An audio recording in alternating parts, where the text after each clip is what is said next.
Hello जोहार। आज तारीख है 26 अप्रैल, दिन है शुक्रवार। चलिए जानते हैं झारखंड की संध्या की प्रमुख बड़ी खबरों को।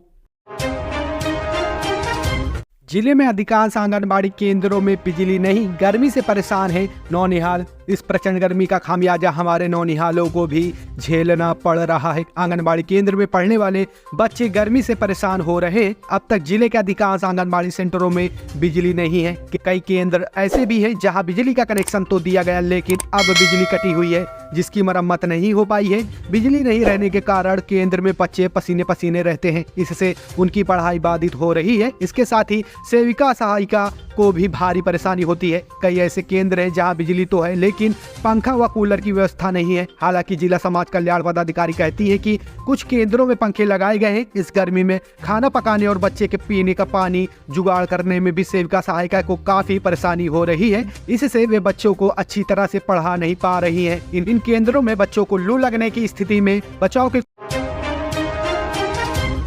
झारखंड शिक्षा भर्ती के लिए एडमिट कार्ड जारी, यहां से करें डाउनलोड। जाने रिक्त विवरण।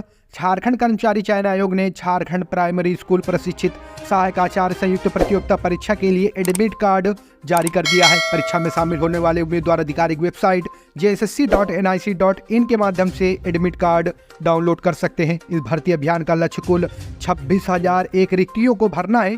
एडमिट कार्ड डाउनलोड करने के लिए उम्मीदवारों को अपने आवेदन संख्या और पासवर्ड का उपयोग करना होगा।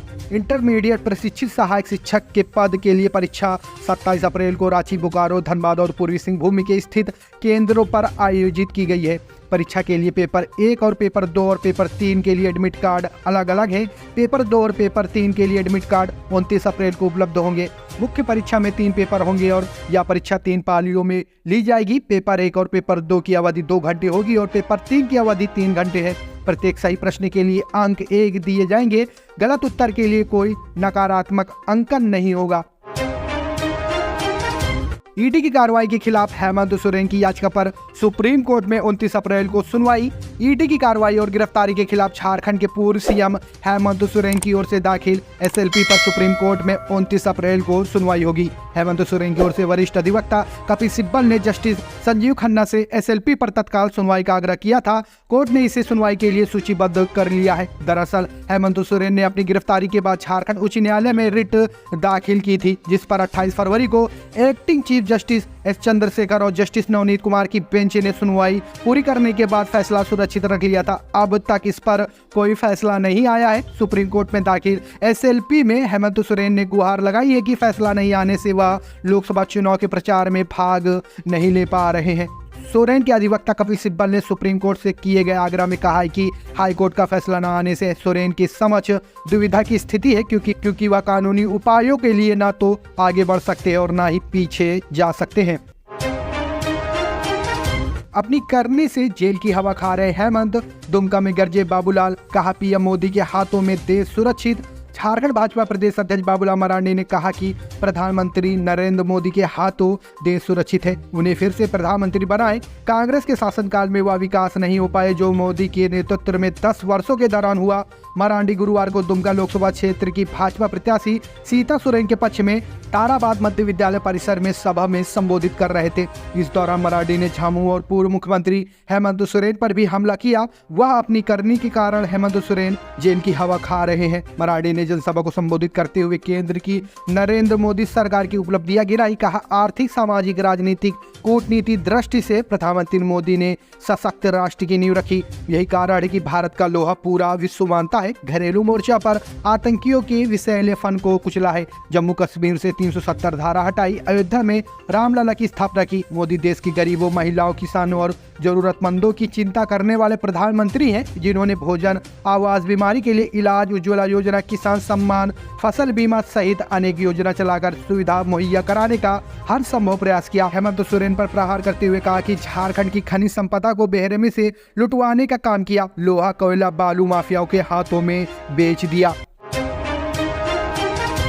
जिले में अधिकांश आंगनबाड़ी केंद्रों में बिजली नहीं, गर्मी से परेशान है नौनिहाल। इस प्रचंड गर्मी का खामियाजा हमारे नौनिहालों को भी झेलना पड़ रहा है। आंगनबाड़ी केंद्र में पढ़ने वाले बच्चे गर्मी से परेशान हो रहे हैं। अब तक जिले के अधिकांश आंगनबाड़ी सेंटरों में बिजली नहीं है कि कई केंद्र ऐसे भी हैं जहां बिजली का कनेक्शन तो दिया गया, लेकिन अब बिजली कटी हुई है जिसकी मरम्मत नहीं हो पाई है। बिजली नहीं रहने के कारण केंद्र में बच्चे पसीने पसीने रहते हैं, इससे उनकी पढ़ाई बाधित हो रही है। इसके साथ ही सेविका सहायिका को भी भारी परेशानी होती है। कई ऐसे केंद्र हैं जहां बिजली तो है लेकिन पंखा व कूलर की व्यवस्था नहीं है। हालांकि जिला समाज कल्याण पदाधिकारी कहती है कि कुछ केंद्रों में पंखे लगाए गए हैं। इस गर्मी में खाना पकाने और बच्चे के पीने का पानी जुगाड़ करने में भी सेविका सहायिका को काफी परेशानी हो रही है। इससे वे बच्चों को अच्छी तरह से पढ़ा नहीं पा रही है। इन केंद्रों में बच्चों को लू लगने की स्थिति में बचाव के कोई उपाय नहीं है। आंगनबाड़ी सेंटरों की सेविका के पास कुछ ORS के पैकेट उपलब्ध रहते हैं। आंगनबाड़ी केंद्रों में बिजली नहीं रहने के कारण गर्मी से परेशान बच्चे बीमार भी पड़ रहे हैं। शहर में जाम लगाने व बिना रजिस्ट्रेशन के 22 टोटो जब्त। टोटो के कारण लगातार लगने वाले जाम और इससे लोगों को होने वाली परेशानियों की शिकायत को DC विशाल सागर ने गंभीरता से लिया है। उनके निर्देश पर गुरुवार को जिला परिवहन विभाग एवं यातायात विभाग द्वारा संयुक्त अभियान चलाया गया। DTO अमरजॉन आयुर्द के निर्देश पर सड़क सुरक्षा प्रबंधक श्री कुमार राय ने अभियान चलाकर बिना निबंधन के चलने वाले तथा यातायात नियम का पालन नहीं कर रोड पर पार्किंग करने वाले 22 टोटो को जब्त कर परिवहन विभाग परिसर में लगा दिया है। सभी टोटो चालकों को विभाग में वैध पेपर लाने के लिए कहा गया है। प्रबंधक श्री राय ने बताया कि अभी किसी भी टोटो पर जुर्माना नहीं किया गया है। सभी के पेपर को देखने के बाद अग्रतर कार्रवाई की जाएगी। सपने में भी नहीं सोचा था। जमशेदपुर लोकसभा से झामुमो का टिकट मिलने पर बोले समीर मोहंती। विद्युत वरण महतो को लेकर कह दी ये बात। लोकसभा चुनाव की घोषणा के 41 दिनों के बाद गुरुवार को झामुमो ने जमशेदपुर लोकसभा सीट से बहरागोड़ा के विधायक समीर मोहंती को पार्टी का टिकट देते हुए इंडिया अलायंस का अधिकृत प्रत्याशी घोषित कर दिया है। बहरागोड़ा के विधायक समीर मोहंती ने न्यूज झारखंडी से बातचीत करते हुए कहा कि उन्होंने कभी सपने में भी नहीं सोचा था कि लोकसभा चुनाव के लिए उन्हें पार्टी प्रत्याशी बनाएगी। उनमें इतनी हिम्मत भी नहीं थी कि वे पार्टी से लोकसभा का टिकट मांगे। इधर एक सवाल के जवाब में समीर मोहंती ने कहा कि उन्होंने राजनीति का काफी कुछ विद्युत वरण महतो से सीखा है। चुनाव जंग का मैदान है, वे पूरी ताकत से लड़ेंगे। 30 अप्रैल को जारी हो सकता है Jharkhand board inter commerce arts science के नतीजे। झारखंड एकेडमिक काउंसिलिंग संभवतः अप्रैल के आखिरी सप्ताह में 12वीं कक्षा के नतीजे घोषित करेगा। जो छात्र परीक्षा में उपस्थित हुए थे वे आधिकारिक वेबसाइट JACResult.com और jac.jharkhand.government.in पर अपना स्कोर देख सकते हैं। उन्हें अपने लॉगिन क्रेडेंशियल, रोल कोड और रोल नंबर दर्ज करके स्कोर कोड डाउनलोड करना होगा।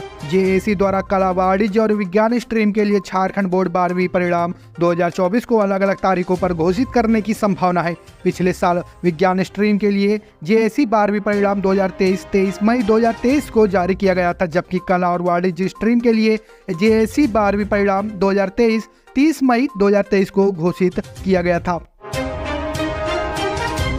पलामू में बारातियों से भरी बस पलटी, 1 दर्जन से अधिक लोग घायल, 2 की हालत गंभीर।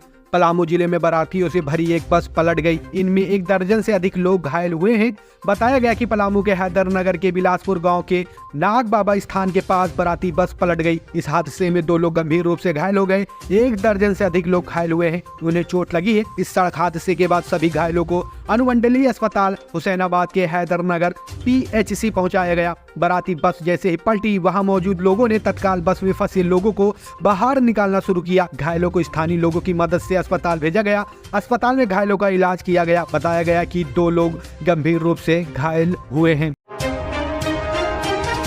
नशे के 29 सौदागरों को जिला बदर करने की तैयारी। झारखंड में नशे के सौदागरों पर निगरानी बढ़ाई जा रही है। इसके तहत 9 जिलों की पुलिस ने मिलकर 205 नशे के सौदागरों के खिलाफ डोसियर तैयारी किया है। चतरा जिले की पुलिस ने सबसे अधिक 177 नशे के सौदागरों के खिलाफ डोसियर खोला है। संबंधित जिले के SP ने प्रस्ताव से संबंधित आंकड़ा तैयार कर पुलिस मुख्यालय को भेज दिया है। दूसरी ओर 29 नशे के सौदागरों के खिलाफ पिट अधिनियम के तहत जिला बदर की कार्रवाई के लिए नया प्रस्ताव तैयार किया गया है। देवघर जिले की पुलिस ने सबसे अधिक 29 लोगों के खिलाफ प्रस्ताव तैयार किया है, जबकि हजारीबाग में 3 लोगों के खिलाफ और चतरा में 7 लोगों के खिलाफ जिला बदर की कार्रवाई का प्रस्ताव तैयार किया गया है। प्रस्ताव पर अनुमति मिलने के बाद जिला बदर की कार्रवाई की जाएगी। इसकी भी जानकारी संबंधित जिले के एसपी ने पुलिस मुख्यालय को दे दी है। वहीं पुलिस मुख्यालय ने निर्देश दिया है कि मादक पदार्थ की बरामदगी को लेकर जिस आरोपी के खिलाफ 2 या उससे अधिक केस में न्यायालय में आरोप पत्र समर्पित है, उसके खिलाफ भी पीट अधिनियम के तहत कार्रवाई की जाए।